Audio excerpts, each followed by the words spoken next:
Good morning, everybody. We are back kicking it stateside on another gorgeous fall morning here in the Northeast, live from Hamilton, New Jersey, and Philadelphia, Pennsylvania. HUD Radio, we're coming live, kicking it stateside, boys. We got no prem. We got no real prem to talk about early in the show. We'll save that for the preview of the upcoming weekend next week. Another pretty good slate we'll get into. Main focus today, we'll do a little international break. The baby Yanks, as I like to call them, the U.S. men's national team had a game, a nice friendly in Wales on Thursday, and 0-0 draw. But a lot of good things I saw from this young team. Again, the coach, I'm still not sold on him. Still not sold. I'm going to be quiet. I'll let you get through the intro because I know that's like I saw even on Twitter like the U.S. men's national team Twitter accounts. They are not very happy with the way Greg Berhalter put some of these guys out there and what formations, running a false nine with a guy that doesn't even play striker.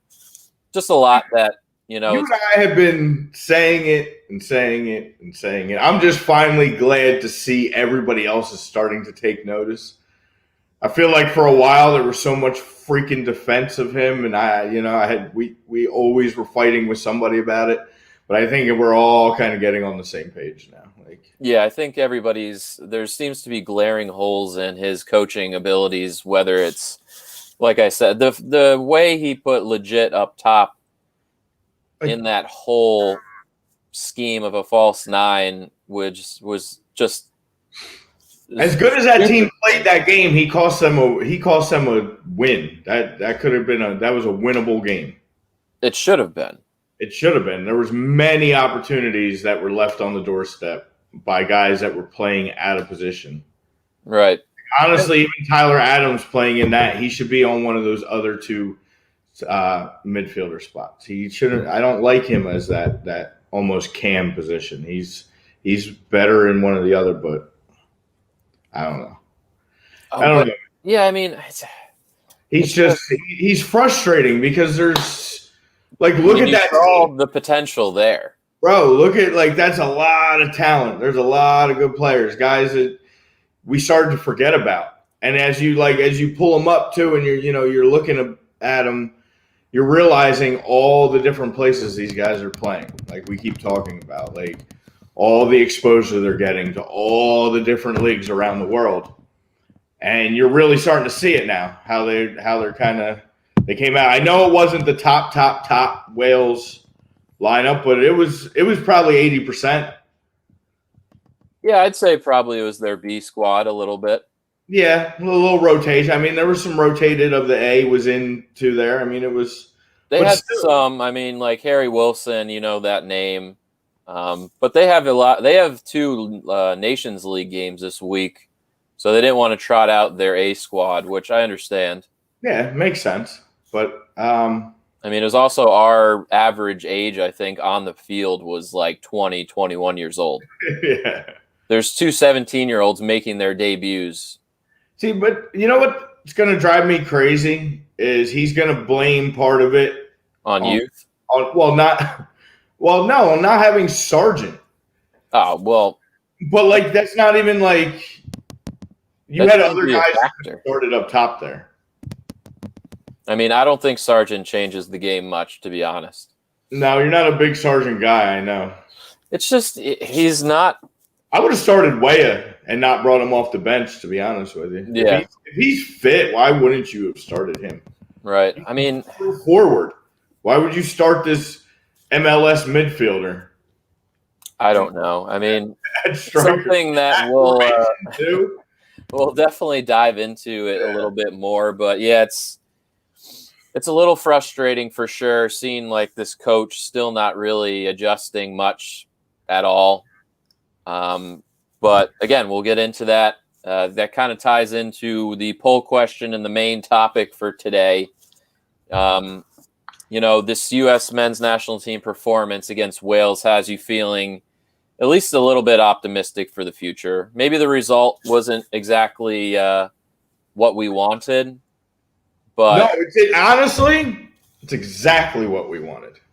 I mean, a 0-0 draw against Wales is good, but no, because it's exposing him, and it was a result, and not just a loss. more exposing his ineptability. So it's kind of a win-win. Like, we didn't get smoked. No, you don't want to get smoked. They still got the draw, but they were competitive. Sucks. But it's like, you can't have one shot on target the whole game. That's just unacceptable. No, but that's what you're not going to win a lot of games with one shot on net. Well, yeah, we'll talk more. Again, I don't want to get too crazy before we get into the full slate coming up. But yeah, there's a lot to talk about there and unpack with certain good performances we saw from some of these new boys. Oh yeah, some not so good performances from some of these guys. So we'll kind of get into that. Obviously, like I said, there's no Premier League games this weekend, which is a bummer. So we'll kind of there's championship games though. Championship games on today for those of you that follow or have a team in the championship. So we'll kind of touch a little bit on some of the games we weren't able to cover last weekend, and then kind of look at some of these great matchups that are coming up. Big games next week. On the 21st, I believe, is the games. Full slate on Saturday, the 21st. Yes. So you're gonna have to wait for all your Prem love out there. Yeah, I mean, there's a lot to watch right now. We're not complaining. No, not at all. Yes. Good morning, Steve. Good morning, everybody. Eddie. Good morning, guys. Good morning. Thanks for joining. Per usual, always the OG. Andy, thank you, sir.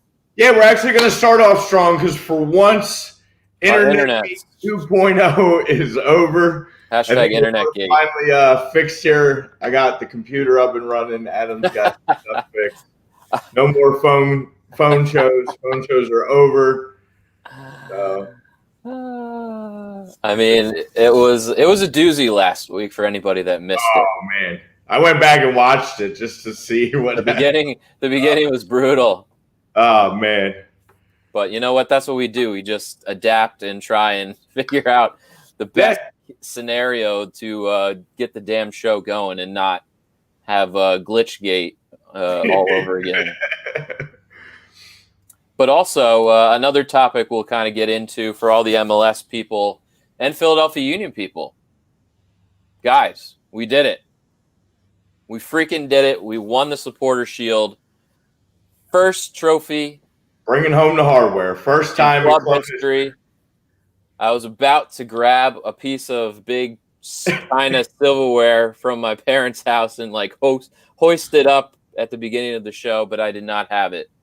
And actually, there's a funny story behind that if you didn't see it as well, regarding the Supporter Shield and it not getting to the stadium on time for the game because of the USPS. So that's an interesting story we'll get into. But yeah, the freaking Union, we did it. We got it. It's there. The boys are freaking champs. Now there's a lot of work to do, though. Still a lot of work. And but what the hell? Hold on. I'm confused, too, because it probably was the same way last year, too. Why do they have to play the win? They don't get a bye? They have to play the winner of the play-in game? I thought they got a bye. I think since they got 8 teams in this year that they have to play. They put last year? Yeah, they put 10 teams in the East for whatever reason, and then they had to play the play-in game. Right. And now that will go – that's like almost a seeding game like they had for hockey. Yeah. Basically. Yeah, I saw that. So then the Union will get whatever the highest remaining seed left, and then Toronto gets whoever else is left. Okay.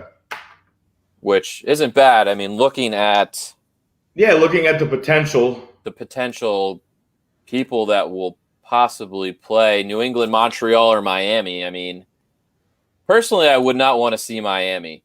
Yeah, that I would. If they somehow upset Nashville, I would not like that at all.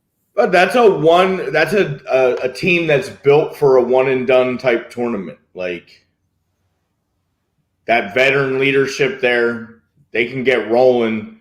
If Robles gets hot and they get some scoring and guys like Matuidi and like all those vets and international like players that have been in big situations over careers, that's what this is built for. So yeah, you better root for Nashville.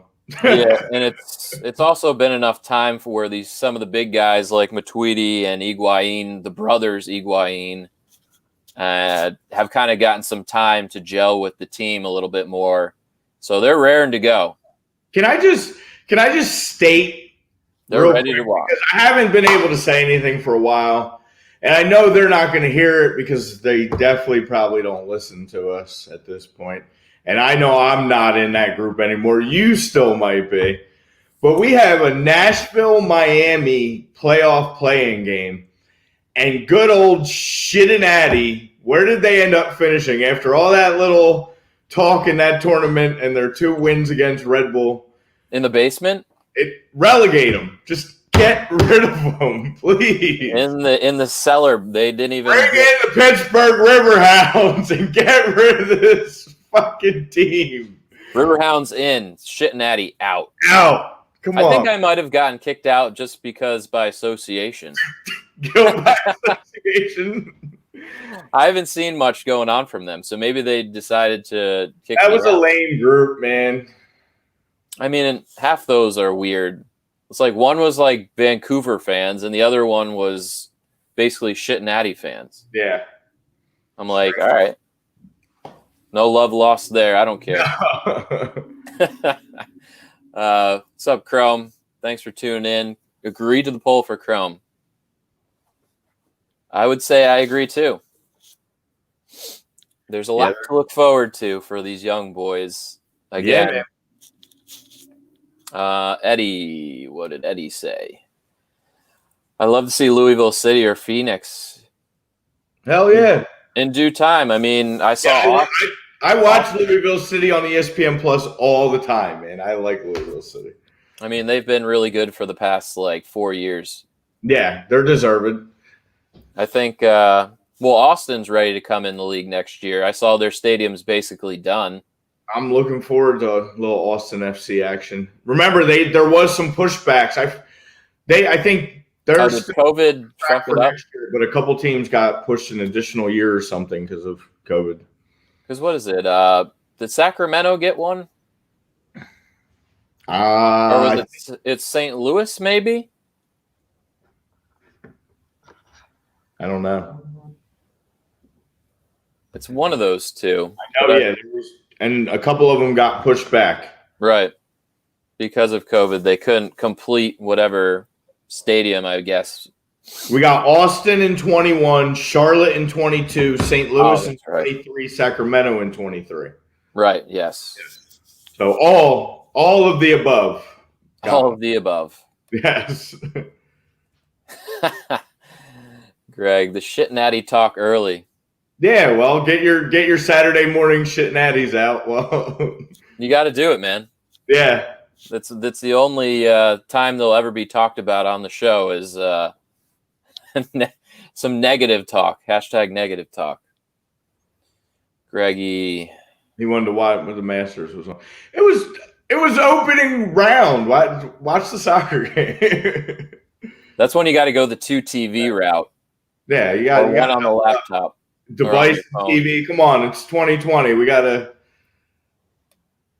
But I agree. That's tough. It's a tough call, but no more Glitchgate. You're right. No more Glitchgate. Thank God. No more internet. No more Glitchgate. No. That was hopefully Glitchgate is gone because now we're all set up and ready to go. Brian's got his new computer. Yeah, I don't have my little area set up yet, but this works for now. My laptop actually pulled its head out of its ass, and I'm ready to rock. Yeah. Back in the city of brotherly love. Beautiful, beautiful. But before we get going, I got to give a shout out to our sponsors. You know that. The Good Doc, Paul Vidal, Specialized Physical Therapy, LLC. Obviously, who knows what the hell is going to happen with COVID running amok, getting shut down again. So we may have to go to all virtual here pretty soon. But that's okay. Yes. You can do that with him, even now. Yeah, it doesn't mean things have to end. You got to do it a little virtually. Yeah. But yeah, obviously with the 3 locations, again, I don't even have to put this up anymore. I shouldn't have to. You should be able to just spout it out because I've said it so many times. And the little jingle, you should always remember Burlington, Cherry Hill, and the beautiful Princeton, New Jersey. Beautiful, beautiful Princeton, New Jersey. I may take a ride into Princeton today, actually. There you go. Maybe walk around the campus a little bit. Yeah. Nice. Pretend that there's actually fall sports in the Ivy League. Oh, that's another one that it's like, fuck. I put the Penn scarf on today. I guess we can say farewell to another season. Winter was canceled officially for the Ivy League all sports. Yes. Yeah. Aha. Yes. Yes. Yes. Sorry, I was getting producer Ralph in my ear. But yeah. Also, the Mbuck Services boys, especially now, gorgeous, gorgeous, gorgeous today. I'm looking out my window and I'm seeing nothing but sunny skies. And now's the time. You got to get it in before this winter. Who knows? Maybe global warming we're not going to have a winter. Or we're going to, I don't know. I think it's going to hold off and then we might have a bad what is the Farmer's Almanac? So you got time. You have a lot of time. It's November. We were in the 70s last week. I know. I don't understand. I'm expecting a foot of snow within the next 2 weeks. Who knows? I'm bracing for anything here. 85-degree Christmas. But yes, if you want your gutters cleaned, they do deck restoration. Yes. Anything along those lines. Trim your bushes. Excuse me. No pun intended. Best in South Jersey. The best. Best anywhere. They'll travel for you. They'll travel for you, but they mainly handle the South Jersey area. True. You could give them a call, 856-879-5530. Visit them online, ambuckservices.com. Also, again, reiterate the poll. We got U.S. men's national team performance against Wales. Has you feeling optimistic for the future? Agree or disagree? Love to hear what you guys have to think. Yeah, we will get into that. And it's a good segue to get into. Obviously, with no Premier League this weekend, we got U.S. national team first game in 285 days. That's absolutely hard to believe. We get to watch the boys in the red, white, and blue. Yeah. To play. It's amazing, and it's another one of those where it's been so long. I don't know, Greg, you got to watch it. That's got to be your priority on Thursday. Masters can wait. Yes. But yes, 0-0 draw against a Welsh B-side. Obviously, no Gareth Bale. No Ben Davies from Tottenham for all you Spurs fans out there. He was on the bench but didn't get in. No Dave Brooks for all you Bournemouth guys out there as well. But Liverpool, Harry Wilson did play, and he was probably one of the only ones that you could probably pick out of a lineup. Yeah, there was. Other than that, for us, I mean, the Yanks, we had pretty much a starting squad of Gio Reyna from Borussia Dortmund. Obviously, everybody knows his father, Claudio Reyna, which was pretty much a legend in the U.S. game. He played overseas for City. I forget what the other teams he played for, but pretty good pedigree, and his mom also played, so he's got a good line. He's 17. I think he just turned 18 yesterday. Congratulations to him, too, because he just signed a new deal with Dortmund. I did. Keeping him there till 2024. Nice 4-year deal, inked him up. Yep. Which is huge for Dortmund, like myself. Yeah, for him and for Dortmund. Also, young 17-year-old Yunus Musa, a guy who just happened to fall into our laps. Yeah, this is another, here's the thing. Berhalter is doing a great job recruiting these guys and getting these guys and convincing these guys that may normally go and play for a different country with their dual nationality to come and buy in to the U.S. team. Right. The problem is then he doesn't put them in the right positions on the field. So he needs to stay in that position somehow of, like we said, player development, recruitment, youth, but he needs to give up those coaching duties to somebody that's more fit to put these players in the right position. Because that's a perfect example. That kid, again, like you said, out of nowhere, man. And next thing you know, they're like, oh, yeah, he's going to sign with the U.S. Like, holy shit, another one. I would love that. Sergio Dest, huge. All these guys, Yuli, getting him to sign, huge. But he's just not getting them in the right spots now. Yeah. But that's going to be the key. I mean, yeah. Honestly, if this Yunus Musa kid can actually, we can convince him to be on the U.S. Obviously, if you aren't familiar, you can play a friendly for how many ever countries you want to. You can still switch.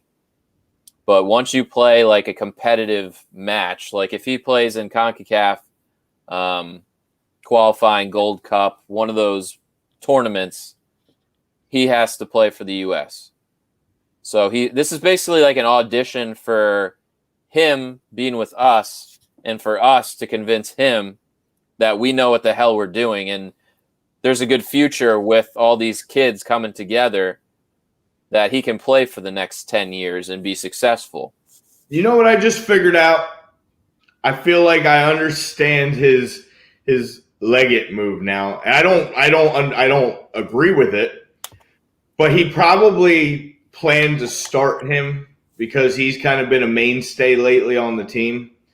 But then when this Musa kid decided that, he's going to give it a shot with the U.S., he probably felt obligated to start him. And then he was like, damn, I got to find a spot for this other guy. And he starts him up top instead of just explaining to him that maybe he wasn't going to start and they wanted to take a look at this kid. Yeah. Because kind of doing the coaching thing myself now, I kind of get it. You got guys that you feel like deserve to play and you want to play them, and you maybe play them out of position just to get them time. But I think he almost felt like obligated to play legit, like at all, because he's coming over from the U.S. He's the only MLS guy. Yeah, his little love for his MLS guys, and for him to only have one. So he's like, oh, okay, yeah, I pretty much have to because he made this journey. So I'm not just going to sit him down for 2 games and waste his time, basically. And again, his love for his MLS guys, I'm sure, had something to do with it. But to play a false 9, you have Timmy Weah on the bench who can play up top. Yeah. And the fact that legit played like 80 minutes and there's still 0 goals in 1 shot on net is mind-boggling to me. Yeah, no, that's... Why not make a substitution? Because you could feel the game at about 60 minutes. Everybody on the field was getting pretty tired. Yeah. And there was no spark. They lost that little bit of energy. And it's like, bro, make a fucking sub. Yeah, you got, 6 subs in the international friendlies? You can make? At least. It's like, you may have unlimited. A lot of these have unlimited benches sometimes. Oh, yeah. That's true. But it's like, come on, man. Yeah. Switch something up. It's obviously not working, this stupid false 9. You dummy. The fuck are you doing? I know. But also, I mean, some good performances Tyler Adams and Weston McKennie are our future in that holding midfield roles. Oh, absolutely. They are fantastic. Weston McKennie's all over the place, breaking up play. Tyler Adams the same way, coming to receive the ball, finding open spots. Yeah, see, I like him better in that other instead of where they had him in the middle there. Like him and McKinney are better on the left and the right there in those two holding, and not as much having to put him in the attacking role either. Right. I mean, that's the future for me. That is what that really gets like the U.S. boner going. Yeah, especially if you throw Pulisic up on that left side, like a healthy, fit, informed Pulisic on that side with a striker, whether it's Weah, whether it's Sargent. Zardes, I saw. I mean, as much as you're not a huge fan of him, he gives us better than what we're getting right now at that spot. So he has a nose for the net, at least in MLS, maybe not as much internationally, but I mean, that's his thing. That's the only glaring hole, I think, in this team moving forward is that striker spot. Yeah, because Reyna's got your right. You got Dest and Reyna on your right side. I mean, Serginho Dest has the swag of like dude, look at this. I mean, look at this 20-something-year-old player like that. You got your vet Brooks in the middle.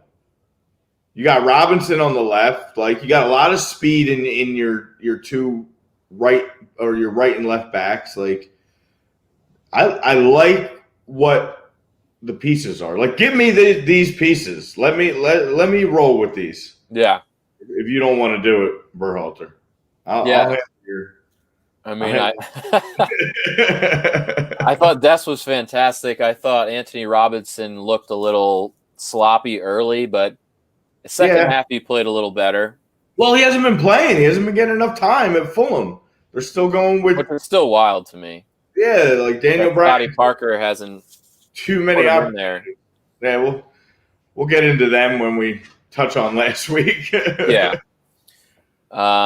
But yeah, John Brooks, he looked pretty good. Nothing crazy. Usual game from him.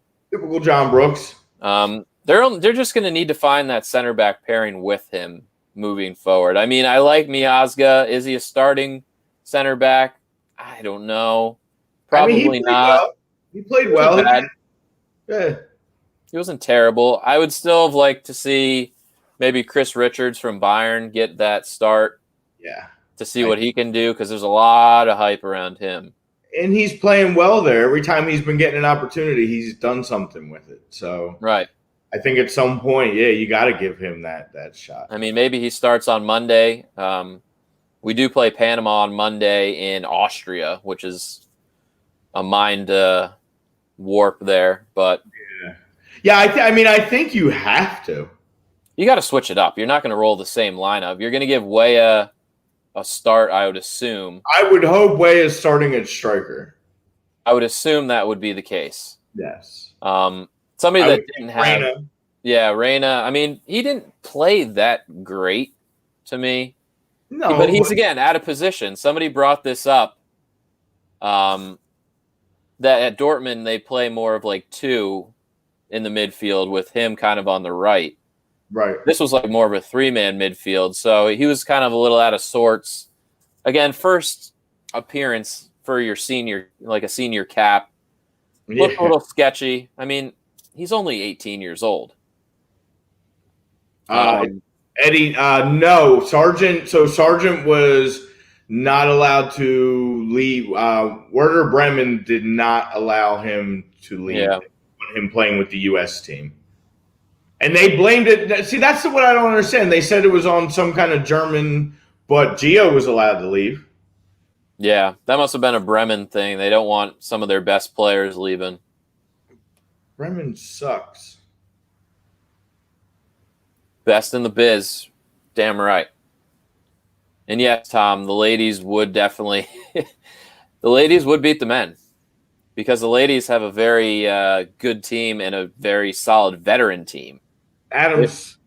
They would run circles around us. Adams being very politically correct right now. Run in circles. Adams being very. I'm trying to say. Tom's right. Phenomenal. Women seems phenomenal. They're not touching this men's team right now. It's tough. Not this men's team. 4 years ago, men's team, they're smoking them. Not this one. I'd still like to see this women's team against the squad we just saw. That'd be kind of fun. Yeah. I said once COVID's over, we're getting an A2D tailgate at one of the Union games next season, hopefully. We're making it happen. Hey, we're going to get Eddie on this show within the next couple weeks, so we're due for another fan guest. Yeah.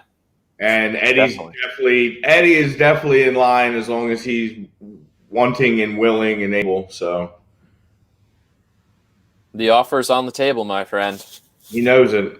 He's just living life right now, man. And as far as Scotland and the Rangers go, he's Scotland doing big things. Big ups to them. Their Euro, their first Euro since '88. Yeah, man, that's pretty cool. Yeah, we can at some point we could talk on that table just for a brief minute because I'm excited for the Euros. I hope that we get it in this time. Hopefully, goddamn. Yeah, it's going to be 2021 by the time we play the 2020 Euros. Feels like so. No rebranding. Yeah, whatever. Yeah, we'll just keep rolling, man. Scotland will get thumped, but at least hey, don't say that. Don't put anything past them. I bet they give Czech, Croatia some games. England may be tough. Yeah, they're not doing that. I don't know, though. Don't count out a group of 11 Scots that might want to punch some Englishmen in the mouth. I've seen Braveheart, bro. Come on. I've seen it. Yeah. Don't underrate them. What else? Again, I thought Zach Steffen, he didn't have to do too much on Thursday as far as he made that one really good save towards the end. But yeah, he's another one. I mean, I don't worry about him. The only thing I worry about him is he getting enough, yeah, because he's only getting cup games basically at City. Yeah. I mean, if Ethan Horvath can push him, that's great. But it's pretty much Steffen's job to lose. Yeah, I would probably still start Horvath though in this game, maybe. Yeah, give him a run out. Although I guess maybe not, just because Steffen's not getting the games at City, so maybe this is an opportunity to get him more game time. That would be a tough call, honestly. I wouldn't go either way against Berhalter, no matter which decision he makes on that one. I'll give him a free pass on the goalie decision for the next. And again, game. I'm pretty sure it's probably up to Pep and City how much they want Steffen to play. Well, that too. I mean, yeah, they don't want to risk their backup getting an injury. Definitely. So. God forbid, we've seen the league getting ravaged, especially Liverpool getting ravaged with injury. We'll get into that as well. I'm sorry to Lord Walker. Yeah, his poor Liverpool team falling apart at the seams. But yet they're just still beating people. Just doing what they do. Things, so. Who didn't have a good game? I thought Conrad De La Fuente on the left. A little out of position for him as well. Yeah, he was lacking there. Definitely. He didn't look very good.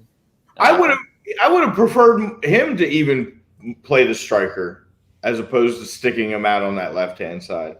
Yeah. I mean, again, he doesn't play for Barcelona, so yeah. Again, he's coming in a little rusty, which is the problem with some of these young kids that are getting stuck on the bench. Yeah. They're going to come in a little, even though Gio's playing at Dortmund, but I thought him and Conrad didn't look very good, to be honest. Our midfield looks fantastic. The wing, I would have liked. Pulisic would have been a game changer. He's very direct. Yeah. That's why I like this Yunus Musa kid, because he's very fast, very direct.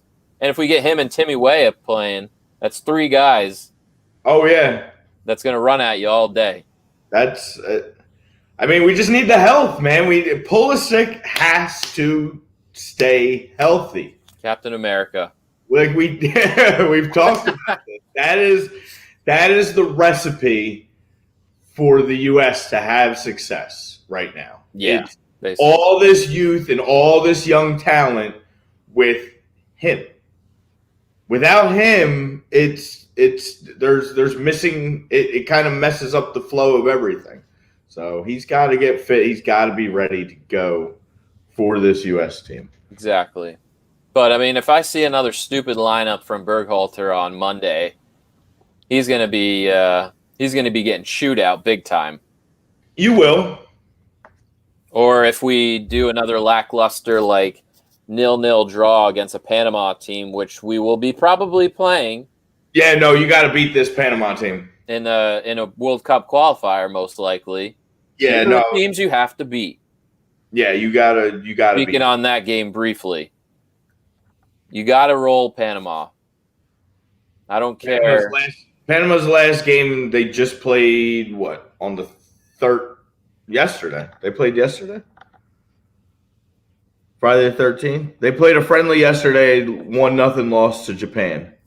Ooh, Minamino with a 61st minute pen, and that's a tough one. The Japanese are good. Mejia got a red card, so nice. Yeah. So yeah, no, you gotta. Would they win 1-0 against Costa Rica? They have two in October. They had 2 1-0 wins against Costa Rica. Tough. And they had 2 games postponed for COVID. So yeah, I mean that's a game. That's a game you gotta win that game.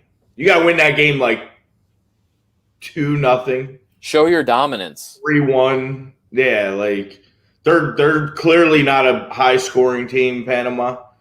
All their last few wins are all. Neither are we. They don't score. They got, I mean, going back.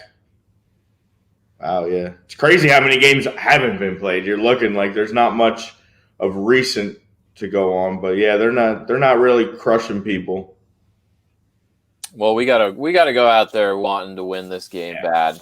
Yeah, this is a must win. I don't care what lineup he brings. He could bring a whole rotated one. Those guys, you got to beat this Panama team right now. Or we're going to be talking next week how we're going to suck again. Yeah, that's on the 16th? Another 2:45 in the afternoon. Yeah, weird Monday one. But I guess they want it to be done so all these guys can go back to their club team. Oh, Monday? Because that's probably when they're going to be finishing up the Masters, so we're going to lose Greg to that game, too. Because with daylight savings time, we're not going to be able to probably finish on Sunday. So they're going to get it. They're going to get the Masters in Sunday. He'll be fine. Whoa, Mads out of left field. Who should be the next coach? He's already talking. #fire. All right, so, hey. He's news to this, so lay it down for him who we want. Very simple. Mr. Jesse Marsch. Plain simple. Preach. Jesse Marsch. This talent with Jesse Marsch, we are a competitive soccer team in the world. Plain and simple. Straight up. Plain and simple. There's nothing. Like I said, I've said it before and I said it earlier. Berhalter, he doesn't have to see the door. He picks tab. Man, we're gonna have. No, we had this. No, we're gonna fight now. We're gonna, I welcome everybody. You're welcome. I'm glad to have you. I think that just happened a year ago to this past week. I saw us going off on tab. Oh yeah, that was in my memories. Yeah. Yeah. On Facebook, I saw a year ago to the day we went off about how Tab Ramos is not going to be the answer if that is, and we were like, no, it's going to happen. He's in line for it. Everything happens for a reason. Yeah, he has coached a lot of young guys. Tab Ramos and Greg Berhalter can be in charge of youth operations. They can be in charge of recruiting. I don't want them. They have a spot around this team. Absolutely. Yeah, he did. Not coaching against men from other countries and turning these kids into men that you got to go out and punch in the mouth and play hard. That is not Tab Ramos. That is not Greg Berhalter. That is Jesse Marsh. Plain and simple. Go off, King.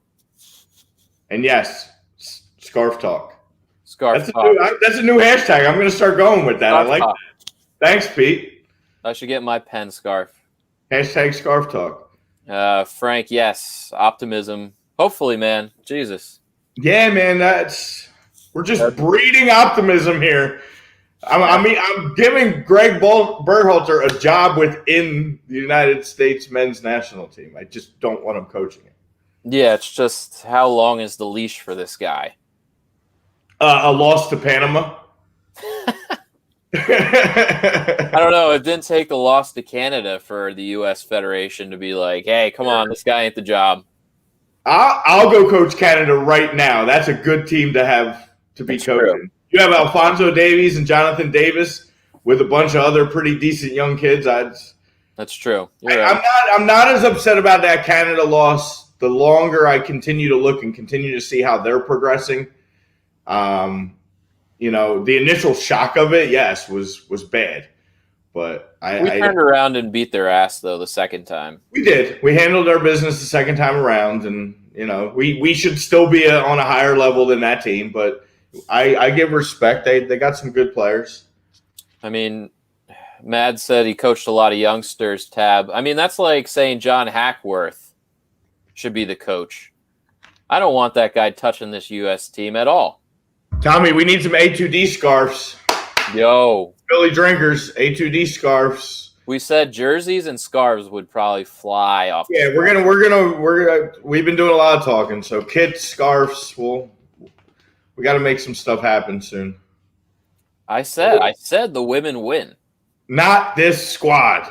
I'm telling you, the women team is a veteran team that's been there, done that. Yes. Scarves and jerseys are definitely should be a serious conversation. We need to talk too because my club, Monmouth Light, again, Adam and I talked before. I got to give them their weekly plug. We just went toe-to-toe in the New Jersey Cup with a super division team.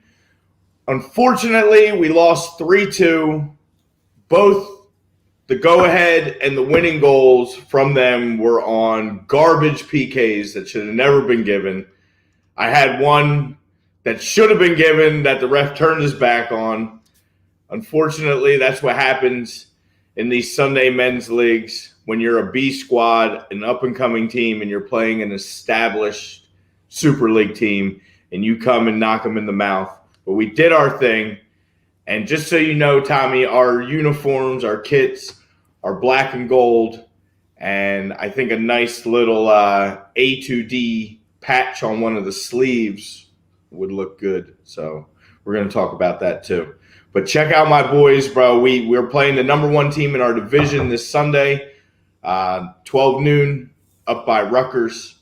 So the Monmouth Light squad, we're up and coming. We're legit. Here they come. Yeah, this is big. This is a big jump in the table. We get this dub this week, and we can beat this team.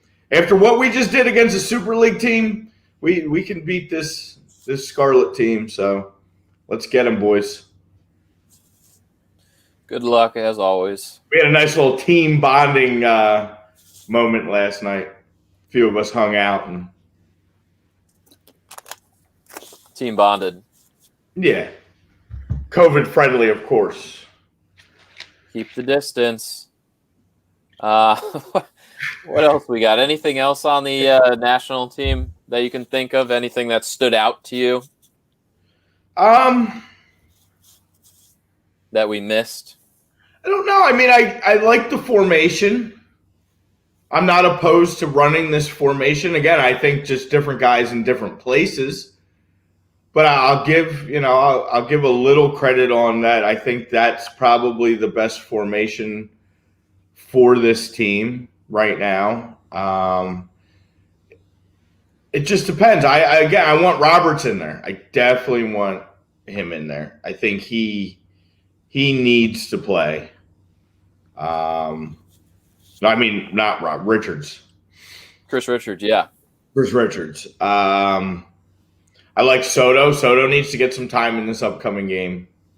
I mean, there's guys out there that hopefully he'll rotate the side to give some of these young kids they gotta they gotta push each other. They have to push each other.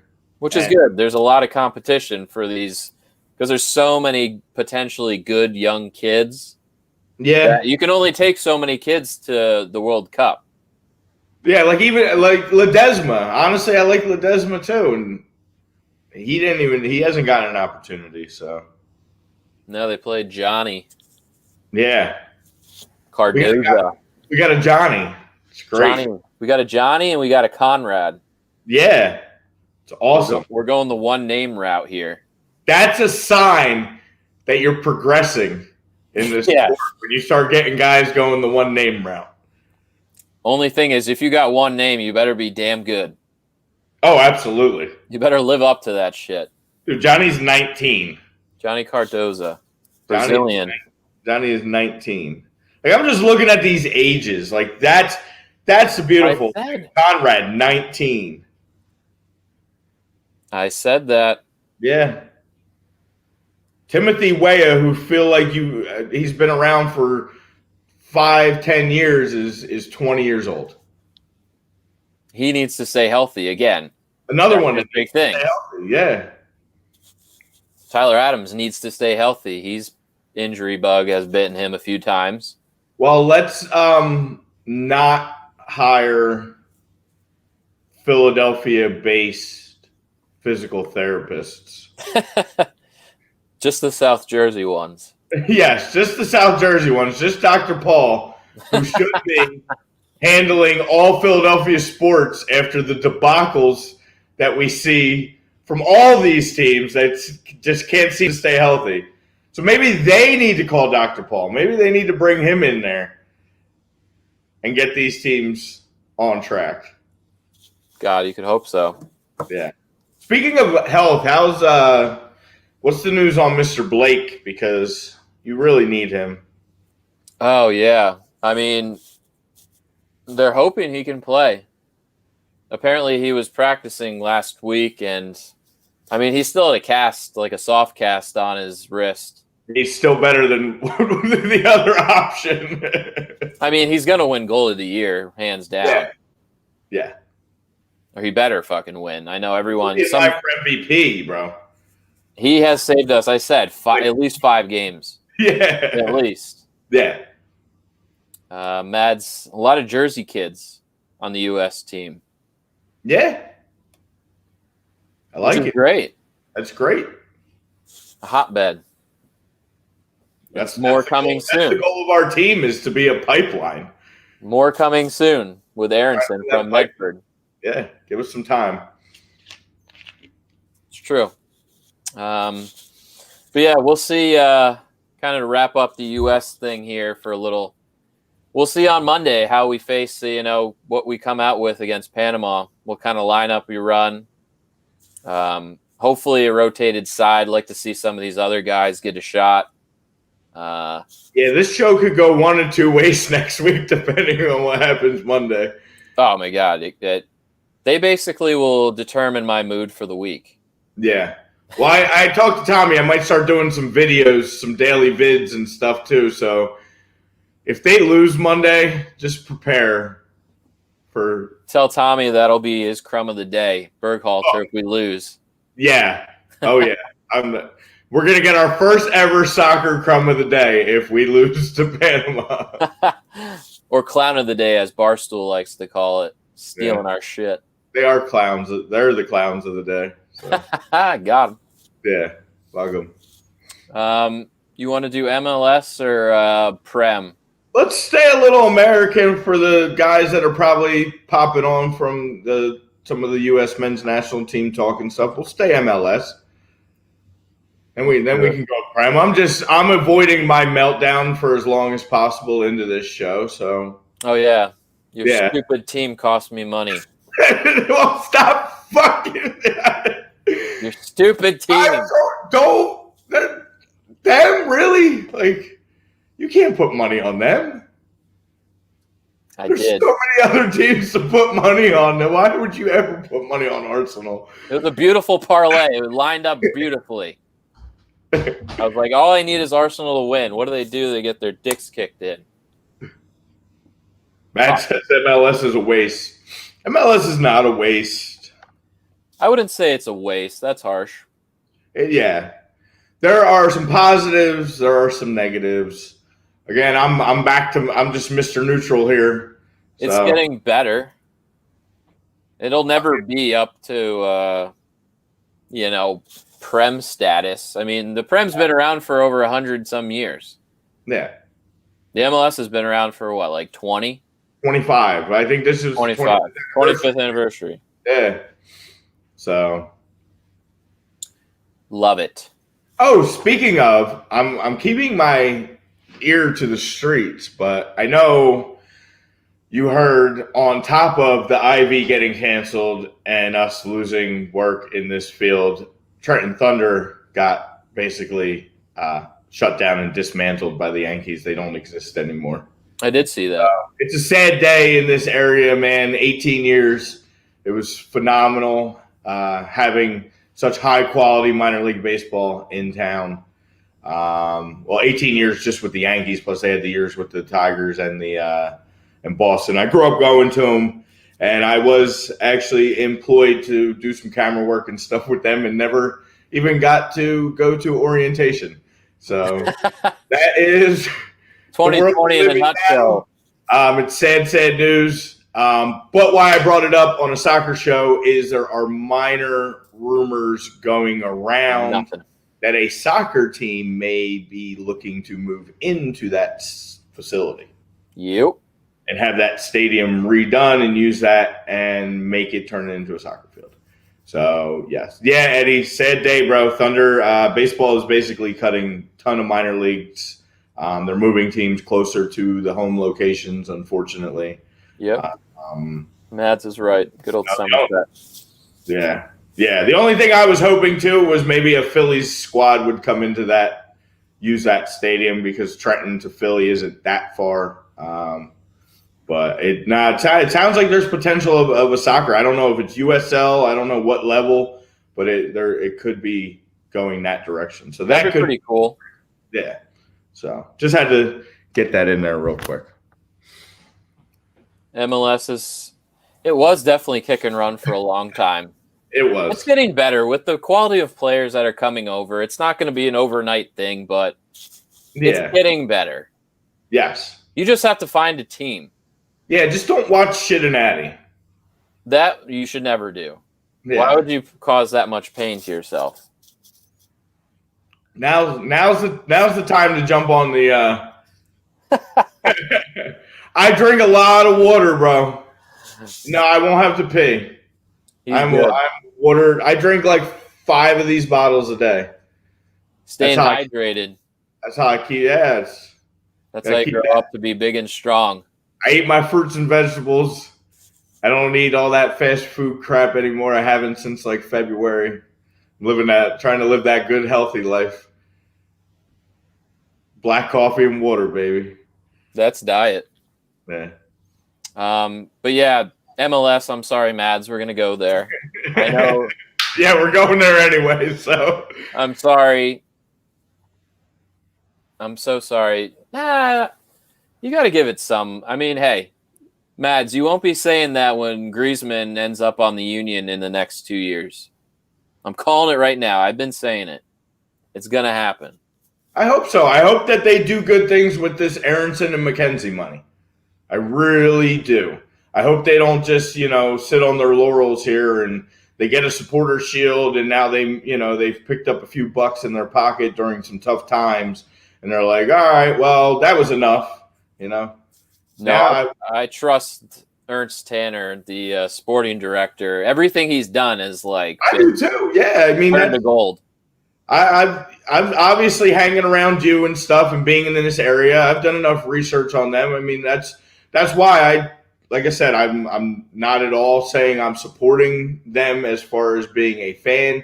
I respect what the franchise has done.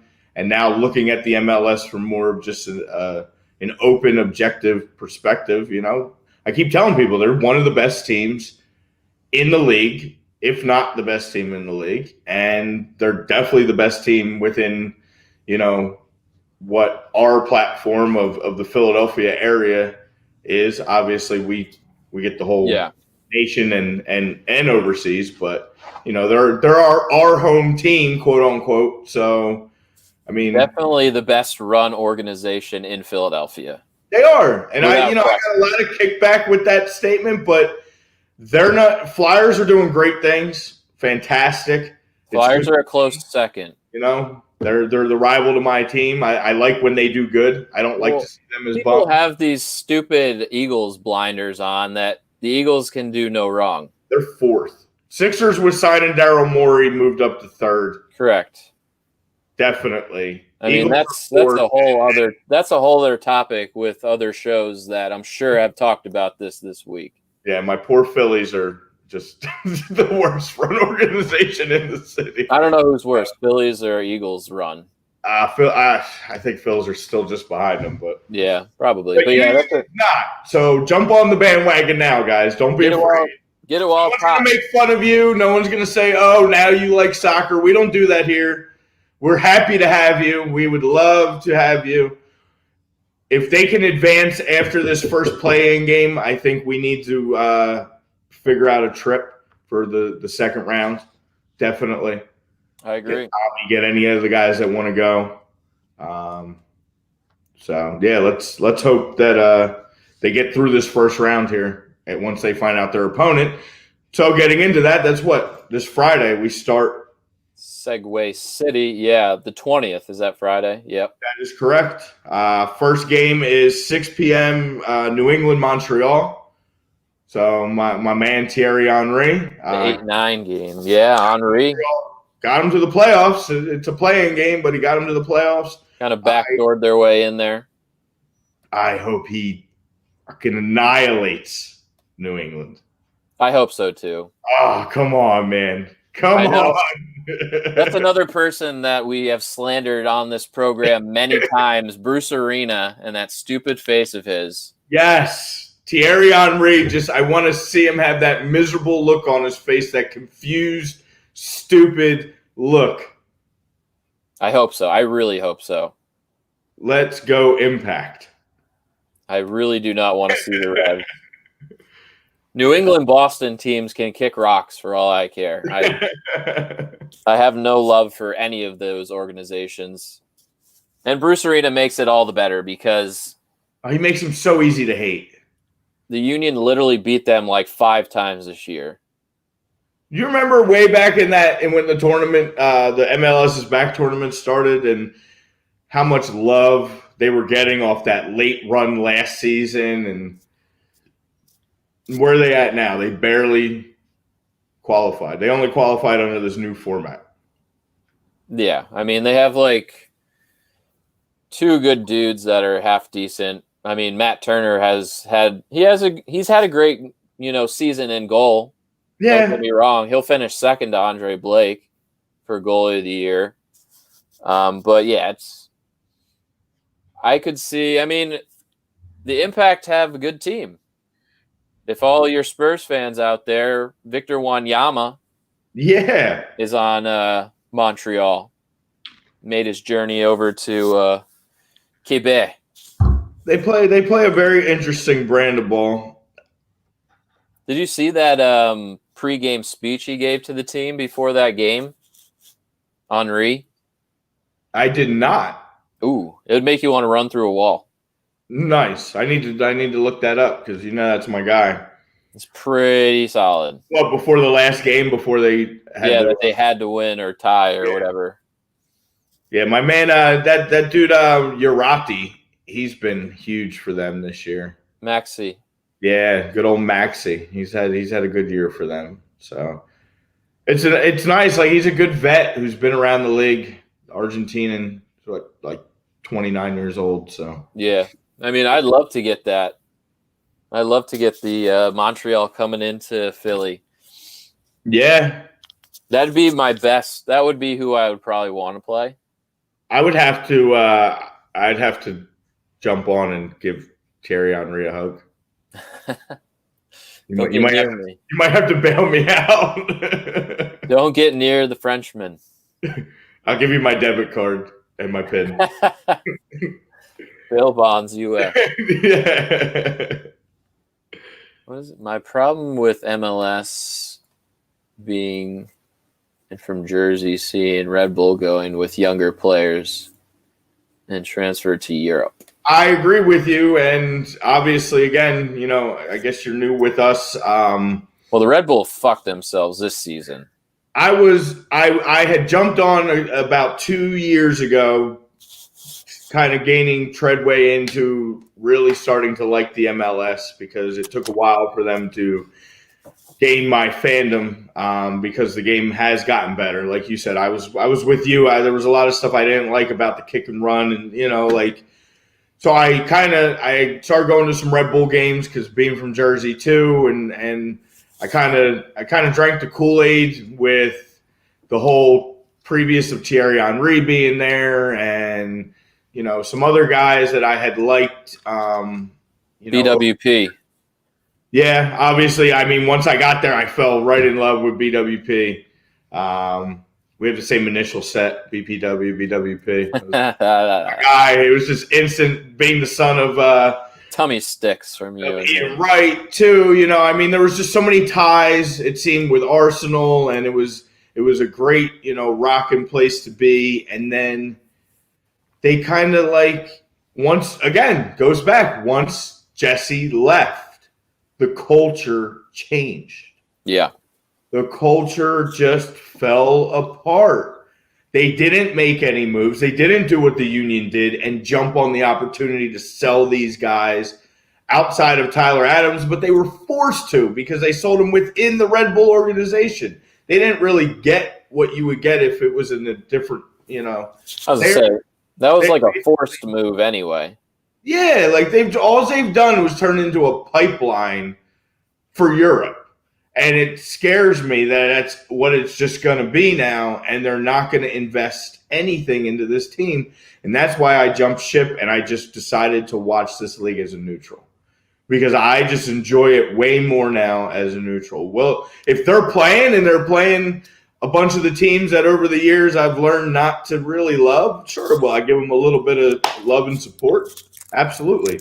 Just like I'll root the Union on when, they're playing in most of these teams. I did when Miami came in. I said Miami will win one in the first 5 years. And they're already in the playoffs, and obviously they look like they're doing some stuff. Beckham's going to go ham this offseason probably again. Probably. So I don't know. It's a good league, man. You got to give it a chance. We're seeing it as, yes, you're seeing the good players coming over from, Europe and Mexico. But you're also seeing pretty good academies getting developed. Yeah. With Dallas having a great academy. The Red Bull did set kind of that bar. Union, obviously, academy. We just signed 2 more kids to homegrown contracts yesterday. Hopefully a kid that is going to be center back for the U.S. national team in 8 years. If you want to hear his name, Brandon Craig, big old center back, tall cat. So hopefully he's one to look out for. But yeah, it is culture. It's all culture because Ernst Tanner came in for the Union. He totally wrote the ship the right way. He had success. He was at Salzburg, and he transformed that academy into what it is now, which is fantastic. And now he's doing the same thing with the Union. And like you said, once Jesse left, they had a chance to sell Aaron Long. They basically forced him to stay because they wanted to hold out for more. But once time went on, he hasn't been like the Aaron Long of old this year. Yeah. No, they didn't strike while the iron was hot, and now it's going to backfire on him. He's not even getting calls for the men's national team. So he's, it's like if he makes that move, it's totally different. And we're seeing him maybe playing this past Thursday with Aaron Long, with John Brooks. Yeah, and they get zero return on Robles, Wright Phillips. They did a Kamar disservice to Lawrence. I Louis. mean, losing Kamar Lawrence was, but it's like I don't know. They're just I don't see the willingness to want to like go out and, like I said, get better. I feel like they're just solely going to become a club team. Yeah, I mean, you hate to see it. Even as a Union fan, you hate to see it, but Yeah, I think it's not right for that market. I mean, if you're going to be a mid-level, low-ranking playoff team in this league, like that's awesome for certain markets. But for this market, that's going to be hard to stay sustained. Like people aren't going to understand that. right. They want winners in that market, and that's the New York market, man. Yeah. And you got that beautiful stadium that you can't have it being at half capacity. Yeah. But like look at the teams, bro. Look at the top four in the East: Philly, Toronto, Columbus, Orlando. Not exactly huge markets. Philly is probably the biggest. Yeah, and the top four in the West: Kansas City, Seattle, Portland, Minnesota.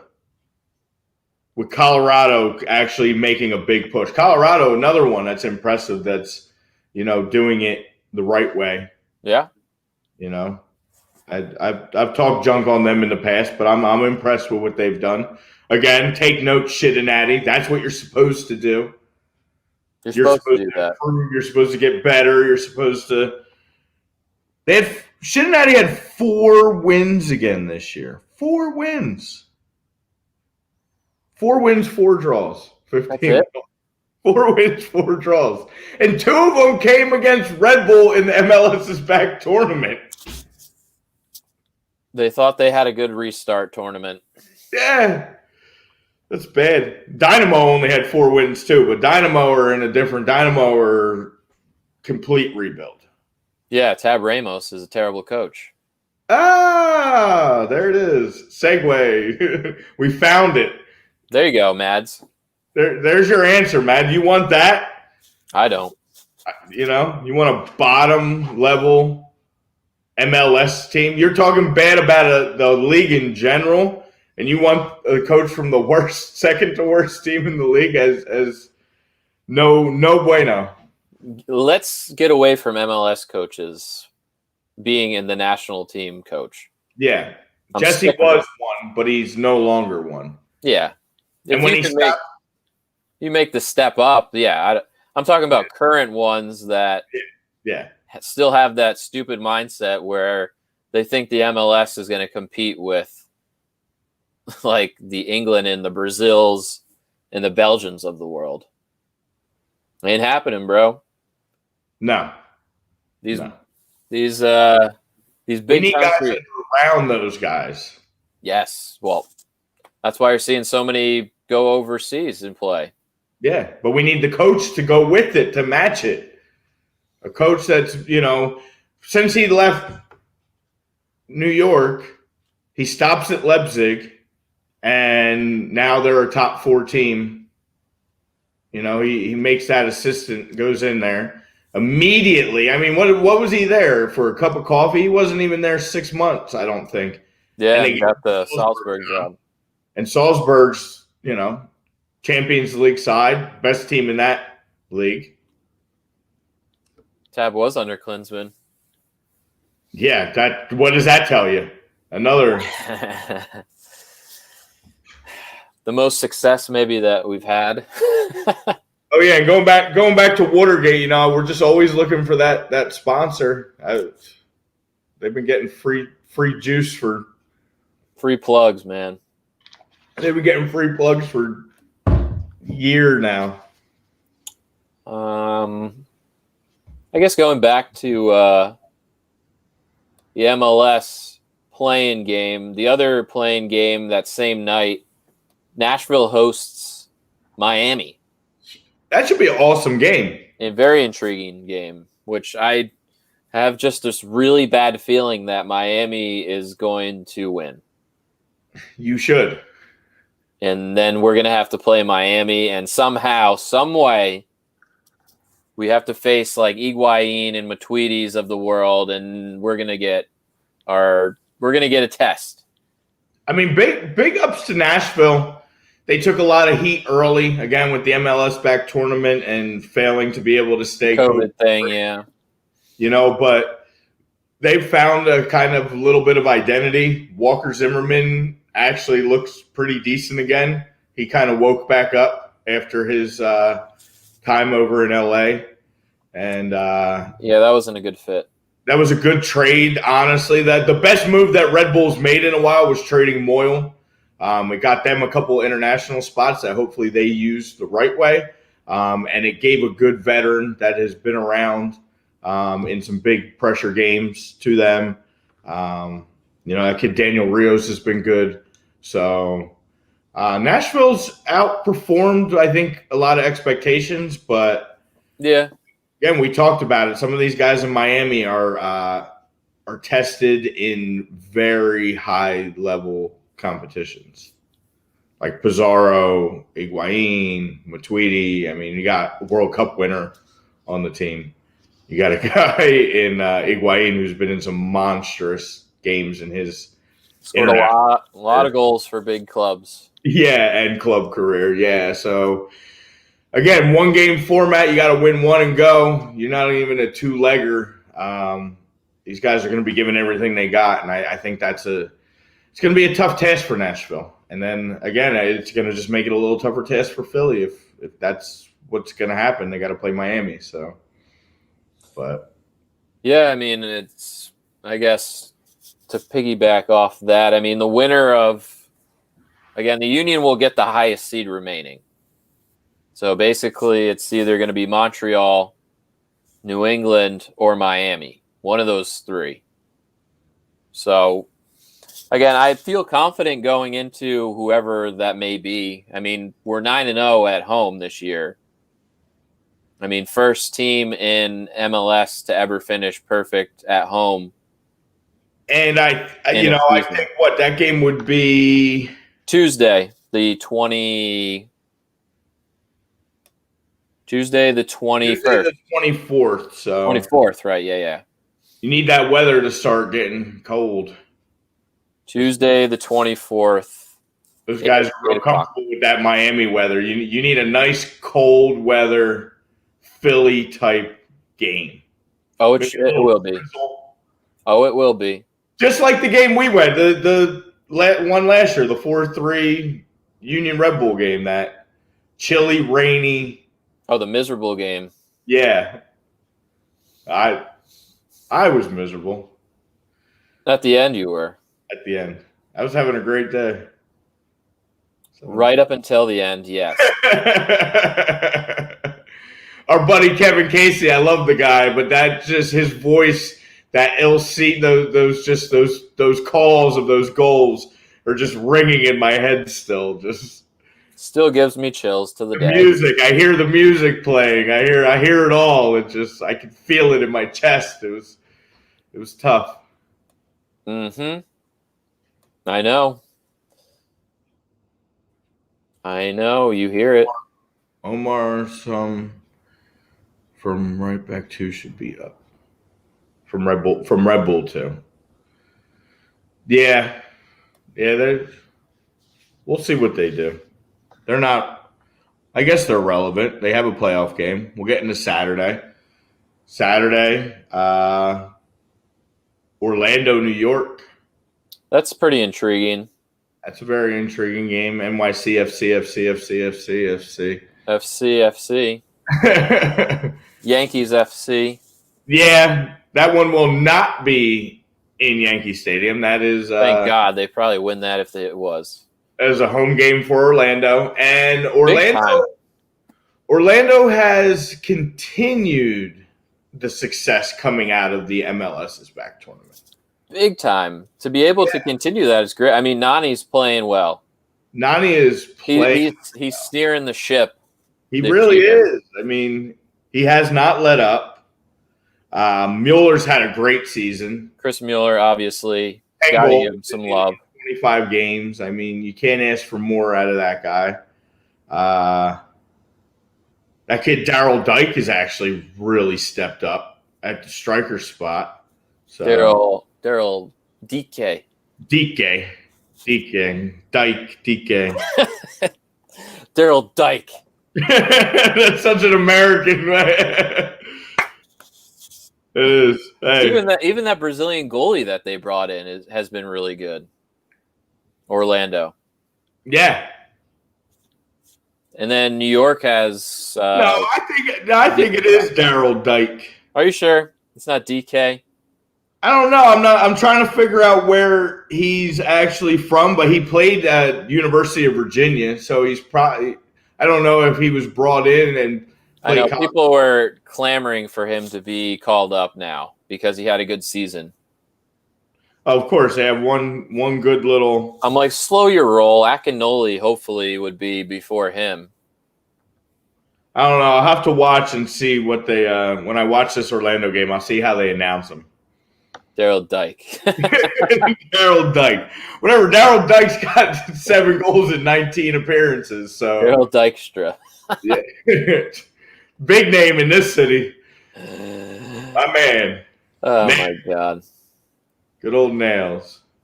But I don't know. Is it experience from NYCFC going to trump the Orlando inexperience in the playoffs? Or no, I don't think so, because I think, again, just like in the MLS's back tournament, you have Big Play Nani going to show up. Yeah, he has the experience. He has the, he's been in some huge games as well in his career, so he's leading this team. I think they're well coached, and I think having the home game again, they were another team that was they were an unstoppable force at home in that bubble. Yeah, they continued it since the bubble. They've been pretty solid at home, so I don't know. I would, if I had to put some money on the line, I'd probably take Orlando to take this one. And in Florida, they probably got a full house. They don't even care about they're jamming it. Yeah, they're jamming it down. That purple wall is going to be filled. They do no social distancing there. Yeah, so I give Orlando the edge there. That place will be jumping.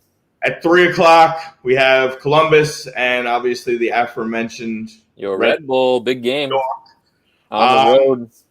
Very limited expectations. Again, this is a matchup over the last few years that has just been fun to watch. There's been some really good games being between Columbus and the Red Bull. Columbus gets the home game. Columbus, again, they will probably have some fans in there too. They were one of the first ones back with fans. Yep. So they'll be jamming. I know there's a couple guys on Facebook that I'll be poking at, even though I'll throw the Red Bull shirt on for this one, because you almost have to. Because fuck Ohio as a whole. You almost have to. Yeah, I have to. I mean, yeah, it's you got to keep it going. I'll throw the Bradley Wright Phillips jersey on and give him a little love on Saturday. I mean, there's really if I'm the Red Bull, you're just going in there. No pressure at all. There shouldn't be. All the pressure's on Columbus. Yeah, this is one of those times where you're not the favorite in this game, which is good for them. Yeah, nothing to lose, like you said. Columbus was running away with the East there for a little bit, and they've kind of hit a little bit of a slide at the wrong time. Yeah, I don't know though. I think they get it together. I think they're another good team at home. They are good. Gonzi seems to just score on the Red Bull. Zardes will get his, and this Zillarian guy that they got is a pretty good player. Yeah, and Nagby came in and he helped keep that culture going strong. He's a solid locker room guy, and he's been good on the pitch. So I don't know. I would probably favor Columbus in this one. A slight advantage, but yeah, stranger things have happened. Oh, absolutely. This is definitely a good little kind of rivalry. There's a bit of a rivalry between these two squads. So you go in there, you play your game, don't do anything crazy, and hope that you could sit back and weather the storm. Yeah, we'll see. Maybe get it into extra time. Who knows? And then we got Sunday. The nice thing is you get all the West games early. And then you have we have 3 games Sundays, 4:00, a 7:30, and a 10 p.m. So you got all afternoon, all evening To obviously, we'll get all the comments. There's football on, but these are some good games. You got Kansas City, San Jose at 4. Mm-hmm. KC probably handles that one pretty. They've been extremely hot. Minnesota, Colorado is a really good one. That should be a good game. Again, I have high expectations for Minnesota time after time, and they play well, but I feel like they could be better. You love the Loons. I do. My man's he's them at home. I'm definitely giving the advantage to over Colorado. Yeah. Oh yeah, easily. Yeah. They got a lot of good veteran, good core guys. They're finally healthy, which they weren't early in the tournament. And then Portland, Dallas, which that has a potential upset city. Yeah, it depends on. Again, Dallas is a good young upcoming team. Obviously, Reggie Cannon, who was got a little PT for the U.S. national team the other day. He's a good young up-and-coming guy on Dallas. Paxton Pomykal, another young kid. This Ferrara kid has been good. And they got a mix of some good Central American players, too. Yeah, as long as they don't go out the night before and get it in Portland, they'll be all right. I don't think you're going out in Portland with shit that's going on there. They get capped. I'm surprised. Honestly, I'm surprised they're even playing this game at home. Yeah. I guess. Some rallies of Antifa around the stadium. Yeah. And you're going to get the Dallas team coming in that already had a little mark against them from when everything started back up. And it's, we're not going to get into that here, but it's just interesting matchup how this one worked out. So very interesting. I'd like to see Dallas smack them around a little bit. Tired of Portland. Portland's too good. Yeah. The only way it would be Portland would lose is if they're looking ahead to potentially playing the Sounders next round. Like they're just looking past Dallas, waiting for that Cascadia battle. The Hipster trophy. Because then going into Tuesday, like you said, Union obviously play whoever comes out. Depending, there's a couple scenarios for them on Tuesday. Toronto also has a to be determined as well, and then Seattle plays LAFC. So Seattle doesn't have a cakewalk in the first round. I know LAFC that's a terrible matchup for Seattle. Yeah, for first round matchup, that's tough. That is a terrible draw to get a team that I don't know how the hell they finished 7th. That's tough. Yeah. I would not be surprised if that's an upset, to be honest. Yeah, and again, it's an upset in seed, but as a whole, it's not like you wouldn't be like, holy cow, I can't believe LAFC beat Seattle. Yeah. It would. There's still. This has been a different year, and it is a nice thing with this league, and that's the one thing that. There isn't just one team that generally runs away with it. You have the top teams that have been around now a while that are always competitive, that are always there. Sure, yeah. The Seattles, the Portlands, Columbus. But you don't have it's not like the scales aren't always tipped in one direction, and there seems to be a lot of parity. So I like. Yeah. It's very much like the NHL playoffs. If you get in, you got a pretty good shot. Yeah, especially with this one and done format now, and they dump in the double leg. Hell yeah, because again, it's one and done. You don't get that second game to maybe bounce back. Yeah. After your first road leg on the road, you lose, you're out. You don't show up, you're done. Your next game's your tea time. Yeah, an off-season friendly. With a team from Calcutta. Ooh, beautiful area. Yes. Yeah, I mean, that's kind of the first round. Again, that kind of overlaps into will be our show next weekend, but we figured since there's no Prem that we should just hammer out, a decent MLS preview. Yeah, well, between the men's national team and the MLS, sometimes we don't get enough of that in. It's tough. It is, because we are a Prem-based show, but we are also a U.S. soccer, and we are also, just global in general. So with the extension of 2 hours, that's helped, definitely. We're a jack of all trades, Yeah, oh yeah. It's what we do. Yeah, I mean, it's exciting.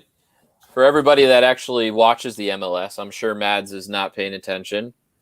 But for other people out there like myself and you, we'll be focusing next week on some of these results. Yeah. And we'll see what kind of draw the Union get. If it's a terrible one with Miami, fingers crossed. All I got to say is we should definitely be rooting for Nashville. Yeah, get your boots and cowboy hats out and be rooting for Nashville. Honky tonk, badonka donk. That's all we need to say. That's the official Union slogan for the next week. Oh, hashtag badonka donk. So speaking of results, I guess it's time we talk about last weekend. Yeah, we'll make the K turn over to the Prem. Yeah, tough weekend for some teams, definitely. Yeah, your team really fucked me. we're at this again. Yeah, shit ain't right. I know. Sorry. Shit ain't right, man. So where'd we leave off? Did we see the Chelsea dismantling of Sheffield? Or was that after the show? That was after the show. Okay. I mean, there's not much to say. I mean, it was an expected result with Chelsea just putting it on the Blades. Poor Blades. I'm starting to feel bad for Chris Wilder and the boys a little bit. Because they're not getting anything going. They start off with a McGoldrick goal for some goddamn reason. The guy decides to score. And then after that, you're getting a little nervous. But then they tighten the screws up. And once the second goal happened, you knew it was done and dusted, probably. Yeah, I mean, we talked about it before the game. That was that game that Chelsea had to have that kind of performance. Like you couldn't go into that game and at home, as bad as Sheffield's been, and get a draw or something like that. Like you had to win that game, and they did, and they got help from everywhere. I mean, you should be happy. Tammy, Chilwell, Silva gets involved, and then obviously Timo just keeps doing Timo things. Yeah, and Ziyech looks like he's a freaking baller out there. Oh yeah, and again, one more time, we'll say it: if Christian Pulisic can get healthy, he will make an impact as well for Chelsea, as same that he would do for the men's national team. So you guys are in good shape. Yeah, you guys are in good shape. You've shown that you can put the ball in the net. You have improved on defense, as much as it hasn't been quite still probably where you would want it. Chilwell's played well. Silva's starting to get comfortable, it looks like, here in the Prem. Zuma's stepped up. So as long as everybody can stay healthy, you should be in pretty good shape, man. I'm going to say something nice about Kurt Zouma. He's played better. He's played okay. He's serviceable now. That's my nice thing to say about Kurt Zouma. He's got like 2 goals. He's been okay. You gotta be nice to him. I said a very nice thing about him. He's been better. Well, I guess, comparably to what you've said about him in the past. I said he's been better. Nice. Actually, he has 3 goals. He's been better. What else did we have? West Ham beat Fulham in a 91st minute goal by Sushak. Yeah. I things aren't good. admittedly did not see this match, but I saw the highlights. I mean, Fulham's a team. Let's face it; they're going to be going down. Yeah, it's pretty much inevitable at this point, I guess, right? They Like, got to be. I know we always say, it's still early. It's way too early. We're eight. Some teams still have 7, but we're 8 games. That means there's 30 games left. There's a potential for 90 points, and they'll probably get about 15. Yeah. I mean, is that fair? Is that Maybe? safe to say? Yeah. How many wins do they sprinkle in? Maybe 3. Yeah, with a few draws, and it's looking bleak. I don't know. Yeah. I mean, and they're actually 17th in the table right now. That's the craziest part. Yeah. I mean, Burnley still has that extra game that they haven't played to probably pop them, but yeah, I mean, they're 17th at 4 points. You got West Brom at 18th with 3, Burnley with 2 points at 19, and Sheffield still with that one lonely point. So just that one lowly point. Yeah, and I mean, West Ham, again, played very well to start the year.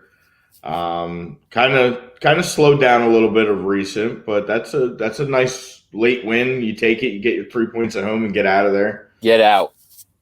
So I think you would have been very disappointed to draw a Fulham team that's not playing well at home. But yes, that was not the case. That was not the case. So, what else? Spurs. We already had Sunday, right? Yeah, Spurs and West Brom. Harry Kane saves the day. The savior of the Spurs this year. Having one of his best seasons ever. If not only did my own team's result just give me a horrible day on Sunday, but to see the Spurs get that late winner, that had, it's tough. I thought West Brom was going to do it. I begged for them. The Baggies, I thought they were going to just sit on that thing and get that draw and hold the Spurs to a point, and they just they lose formation for one moment late in the game, and that's what happens. That's all it takes, man. Yeah, especially for a good striker, that they only need that one opportunity. I tell my guys that all the time, the ones that I coach. It's you could play your butt off for 87 minutes, and you put your head down for that half a second, and you're going home in a whole different manner. So you got to play it through. You got to play the whole 90, and they didn't. And unfortunately, Spurs stole 3 points there, and they jump up the table. So now things look good for them, but it's all lovely in Spurs land, at the moment. When they win, when they win, it's fantastic. Everything's all hunky dory. Jose's happy. He's not screaming at somebody, the ball boy or the fourth official, or complaining about VAR. Or you think you had a bad betting run? One of the guys on my team had an 8-game parlay, and every game came out except the Spurs Antwerp game. That's what cost him his 8-game parlay ticket. That's tough. Yeah. That's tough. Yeah. That's one of those where it's like they're so heavily favored that you're like, this is a definite. You throw that right. Yeah, instead of a 5-game parlay, you add that because it just boosts up odds, yeah, and that's the one that cost them. That's a bad beat. Yeah, that's a super bad beat. Like, they should give them a few bucks back for that. Sorry, man. You didn't deserve that. We had Leicester Wolves, kind of the game we thought it would be. Another tight one for the most part. Jamie gets another penalty because, another VAR, kind of questionable handball, right? Without the one. Yeah, and other than that, I mean, there wasn't much going on. It was 15 minutes in was the pen, and then it was kind of just like Wolves trying not to concede more. I don't think they pushed quite enough on the road to try and get one back, and Yeah, Leicester takes a 1-0 win at home. So You think Jimenez is still his head's still in it, or is he thinking about maybe making a move in January? I don't know. I mean, he just signed, didn't he? So I mean, Because I saw that United's looking to grab him up, and then somebody well, see, else. sometimes these guys sign with the intention still not to stay because having that like contract in place sometimes makes it easier to make the moves for certain teams. But I mean, I don't know. I think he should continue. Although I guess maybe seeing what Jota's doing at Liverpool, he's probably like, because he's like, I score even more than he does, and you put me around a team like that, and it's just a very confusing situation with, especially with Traore. He doesn't even start anymore. Yeah, I don't know. I never question Espirito Santo. I think he's a great coach. I think he's one of the best ones we have in the league. But right now, I'm a little confused. Yeah, I don't know if maybe everything got a little big for Traore, getting the international call ups, getting the recognition. I mean, these guys. We talk about it jokingly a lot, but even like the FIFA recognition, like he was starting to get blown up in the FIFA world, and when you get blown up in the FIFA world, like it just blows you up in the soccer world in general. His name was now well known in probably most circles of soccer fans globally.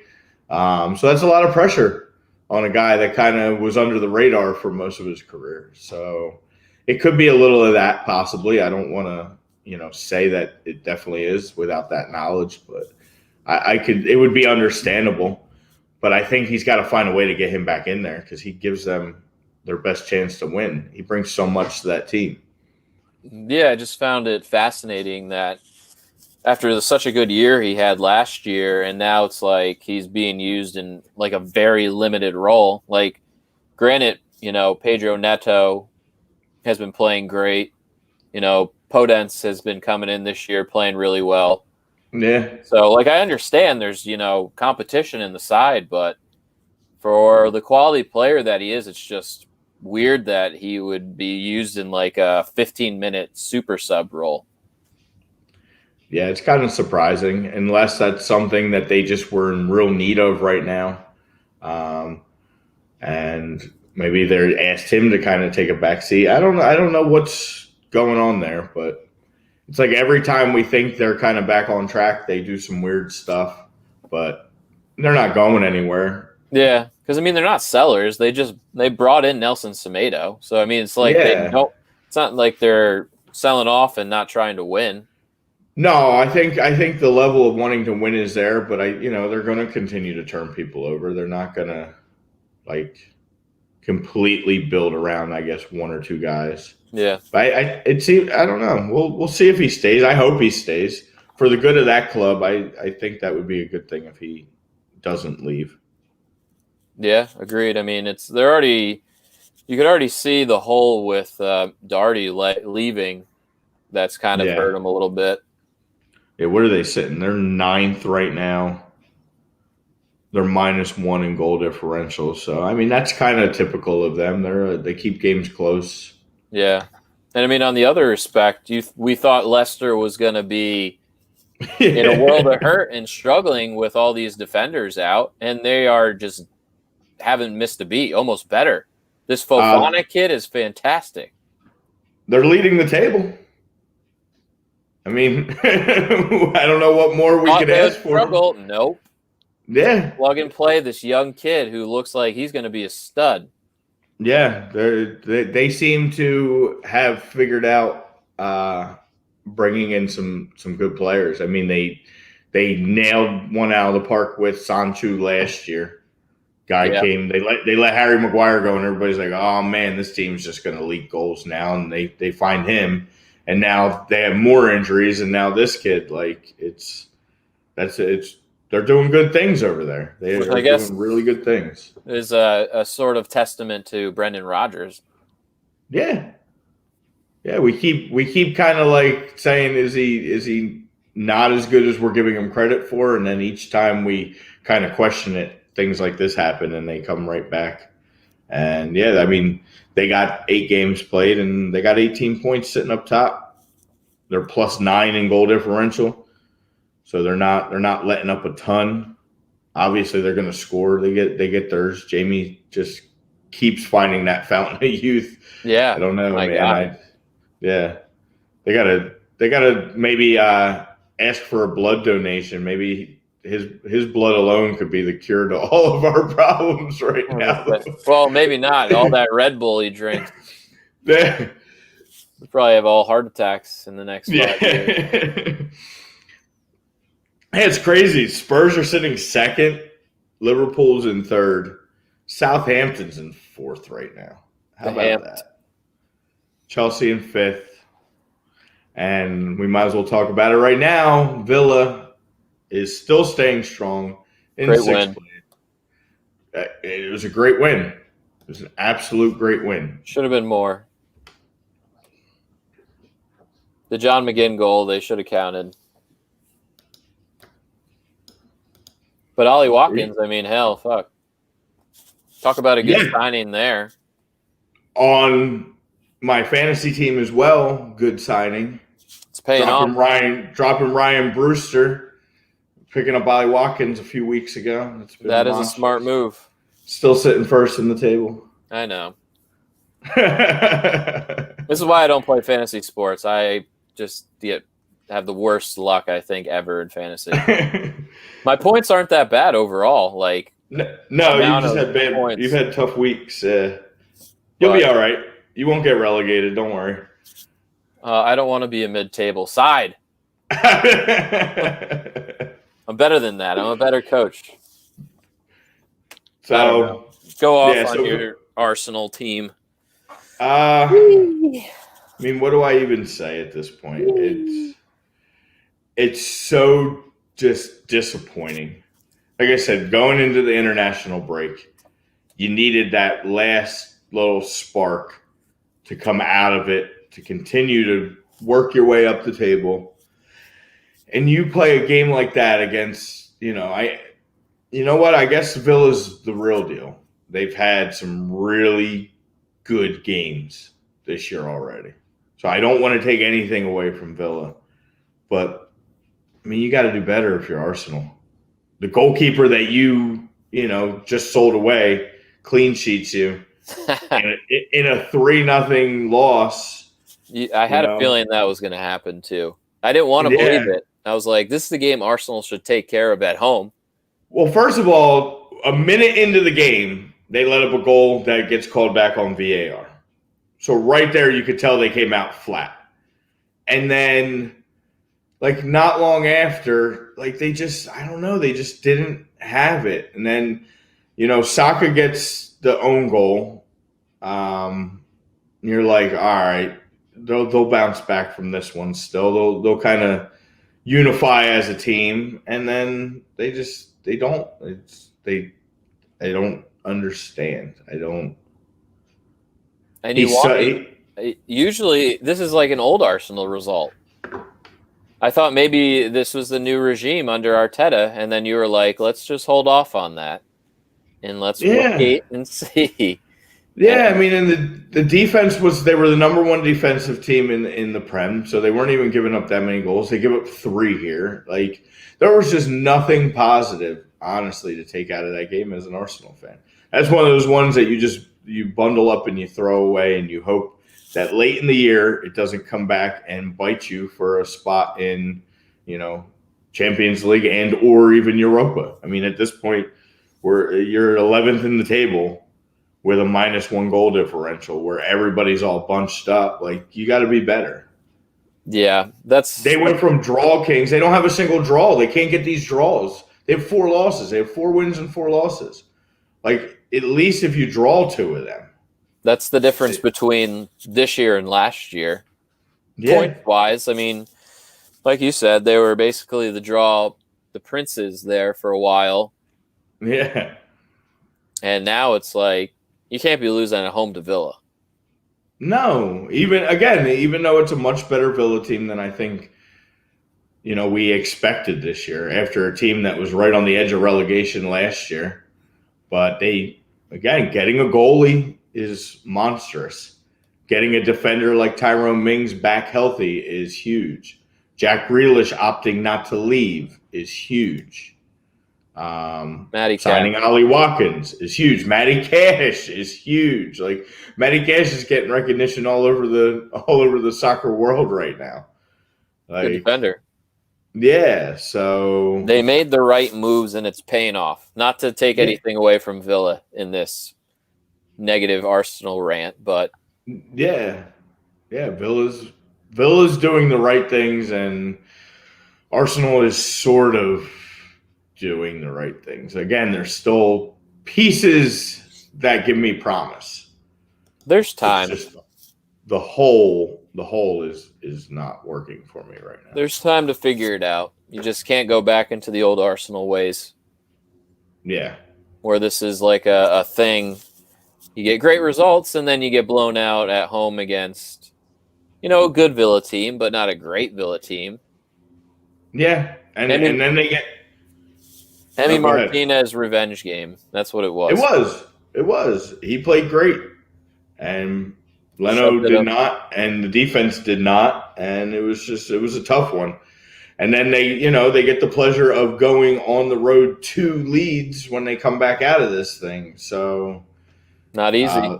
No, Leeds has been good at home, and Leeds scores goals. So you got to match their goals. Yeah, and we don't score unless we're playing Molde or scoring on the electricians. Yeah. Your local electrician. Hell of a striker, though. I guess the big daddy last week was City and Liverpool. Yeah. 1-1. That was it was I kind of thought we would get more out of that one, but it's not surprising either to see it finish in a 1-1 game. No. I was convinced Liverpool would still put it on them and get a couple there and win that thing. But I thought for sure the early pen was going to lead to Liverpool, like the floodgates just opening up. Oh yeah, and I had said I think 3-1, so I was kind of pumped as soon as I saw that. I was like, oh, I'm sitting in a beautiful position, and then Man City gets the equalizer, and I'm like, oh, perfect, here we go. Like we're gonna just need a couple, and it just never happened. No one wanted it after that. So. No, I think both teams were kind of playing a little safe. I think they're probably happy, I guess, with draws against each other.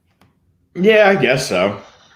I mean, it's not a good result in the end, but because both teams are... I mean, Liverpool's in a way better position than... Oh, yeah, but it cost Liverpool City. the top spot as of now. City, yeah, City's down with the likes of Arsenal. They're both... Arsenal and City are both at 12 points. The only difference is City's +1 in goal differential. When you would think of a Pep Guardiola team over the last 2 to 3 years and the way they've played and everything, to only be +1 in goal differential, no matter how many points or results they have, like that's very unheard of and unexpected. Yeah, and with the lineup they have, they should be scoring more than that. Yeah, I know they still have the one game in hand because they got the cupcake treatment and they got the week off to start the season. They need to get their pampered time in. Yeah. The city of Manchester got their time in. So did you see that Zlatan comment? Did I send that to you? I don't even know how legit some people are saying they don't think it's legit, but it sounds like Zlatan all over it. And his comments about Manchester United. No, what did he say? I'll send it to you after. It's let's see. Let's see if I can find it. I'm gonna find it. I took a picture of it. Did I get rid of it? Take a pic. Oh, I know where it is. Hold on. Yeah. I sent it to a group. The group chat. It says the whole club is falling to pieces. The players and the managers are shit, and the whole city stinks of piss and gonorrhea. Oh my god! I couldn't wait to get out of this hideous shithole. Zlatan Ibrahimovic on Manchester United. I mean, that'd be pretty crazy if someone just made that up. I feel like it's possible, but at the same time, I could hear Zlatan's voice saying those exact words. I could see him saying something like that, but I don't know if like shit and piss and gonorrhea and shit. As he continues to get older, he doesn't have much of a filter. No filter. Yeah, I mean, he's never really had a filter. He says some outlandish stuff, but I've never heard him like. He's throwing shit and piss and shit into a quote. He has somewhat of a brain. I don't know. I don't know. He keeps scoring though. He is a specimen. Straight up. He is, yeah. Straight up. Well, I guess before we get out of here, we'll talk a little bit about some of the Prem games that are coming up. Yes.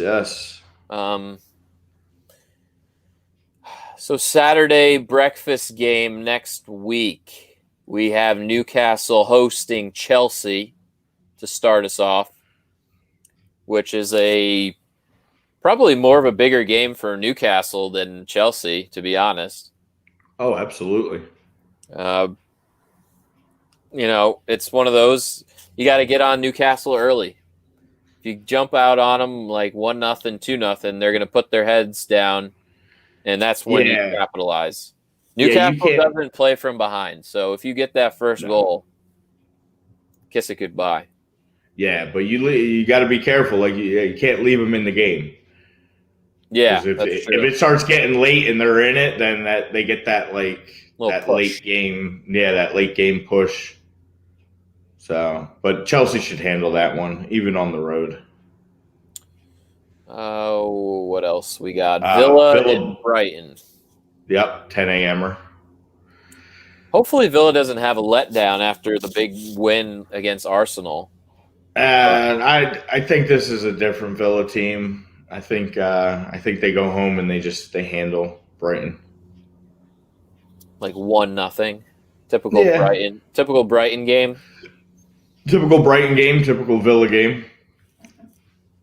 12:30 we got Spurs and City. That's a good one. That's a big one.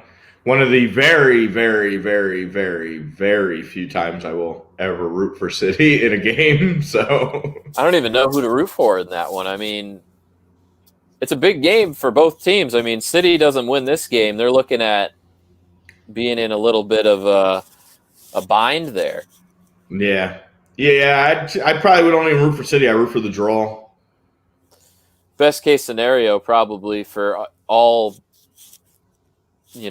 teams that outside of those two in that sort of talking point. Yes. If you're mid-table and up, I would assume you would like a draw. Yeah. But again, I don't know. It's not the same City of old. Spurs are have won 4 out of their last 5. And that one loss was that weird loss to Antwerp. So, I mean, they're, as much as it pains me to say it, they're playing a good brand of ball right now. And City is City's still a little uncomfortable. They're getting wins on the big stage. They're getting wins when, in these Champions League games, but they still seem to be struggling a little bit in the league play. So yeah, should be an interesting one. And then 3:00 we get United and West Brom. Yep. Not much there. That should United be equally handling. You would hope so. Yeah, if you're a United fan, you don't want to see anything but like a decisive win there.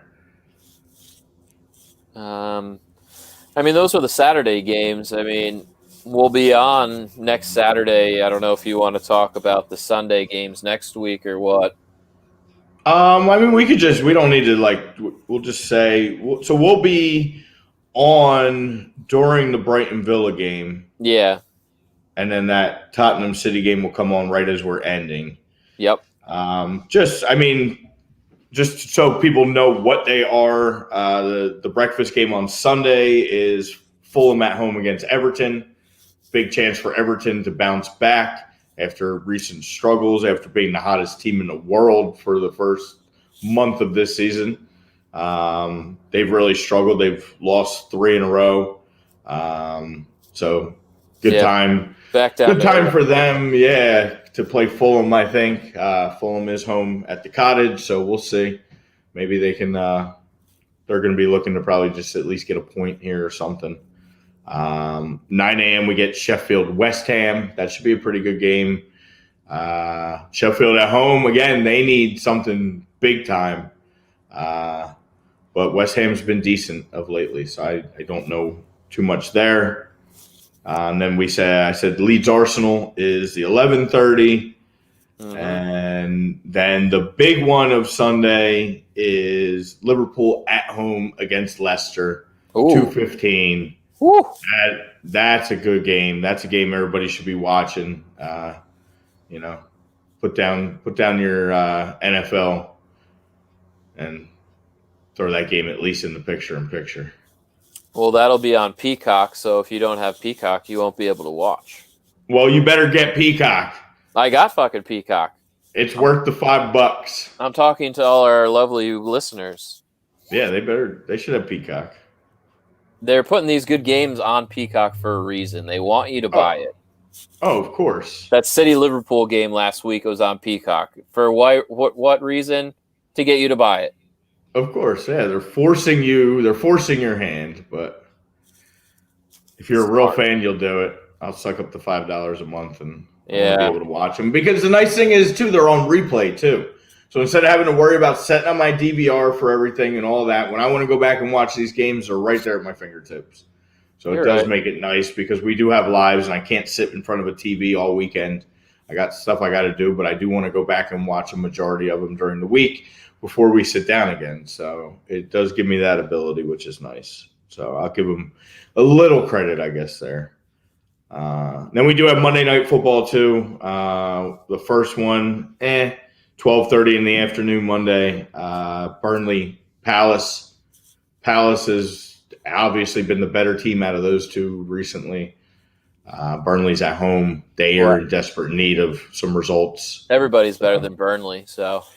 Yeah, well, your boy keeps losing, man, and he's going to really get on the hot seat. So I know you don't want to see your Ginger Mourinho out the door, but I think sooner or later it's got to fall back on him. I think it's just the inevitable is going to happen. He's not going to make it. Yeah. I'm already setting myself up. Hey, maybe that's a positive thing for him. I think he'll land on his feet and he'll get a job somewhere else. He's done a good job over the years with them. I don't think this is a Sean Dyche problem at all, to be honest with you. I think this is a lack of Burnley doing anything in any kind of market is the problem. So it was an Eddie Howe situation last year. They're not bad managers. They're just they're just not giving any pieces. And yeah. And then there's a 3:00 our time, so that's an awesome night game over there. Wolves at the Molineux at home against the super surprise and still going Southampton. That's a good one. That's an awesome game. That should be a great game. Again, we'll dive more into some of these Sunday, Monday games next week. Obviously, we're running out of time, and we'll have a show for you on next Saturday anyway. So, absolutely. Just wanted to let people know, look ahead, put them in your calendars. What they're looking forward to. Before we go, last thoughts on the poll question. Was the performance enough for you to be like, you like what you see so far from some of these young kids? On the player side of it, absolutely. So we're in agreement on there's enough good play on the field where you're feeling pretty good. Yeah. It just comes down to the coach putting people in right positions. 100%. 100%. It is now all on him. The pieces are there. The pieces are there. If the success does not come, it is for one reason and one reason only. Starts at the top. Yes. and we will find out again a little bit more about this team. Again, I believe FS1 on Monday. Should be. FS1. Yeah, good old FS1 putting up the British flag for Wales on their broadcast. Stay hot. Eddie pointed that out, so that was great. Stay hot. Yeah, if you need graphics, guys, Adam and I are available. We do that stuff FS1. Why do they hire the guys and work the games that know nothing about soccer at all? I have no idea. I mean, that's a world thing. Like, it's a flag. Or geography or flag. Yeah, it's not even a soccer thing. It's a geography thing. But still, get your shit together, FS1. Yeah, come on. You're better than that. Or at least we hope so. Yeah. Yeah. Maybe. Well, A2D television. That's coming to screens near you. Yes, sir. But yeah, it's been fun. A lot of good talks. Obviously, we could talk about the U.S. national team that could be its own show half the time. Yeah, well, Berhalter definitely gets my yellow for this week. I was going to say, that seems like they're on notice going into this game. He's not sitting hot, but if we lose to Panama, that might change to a red.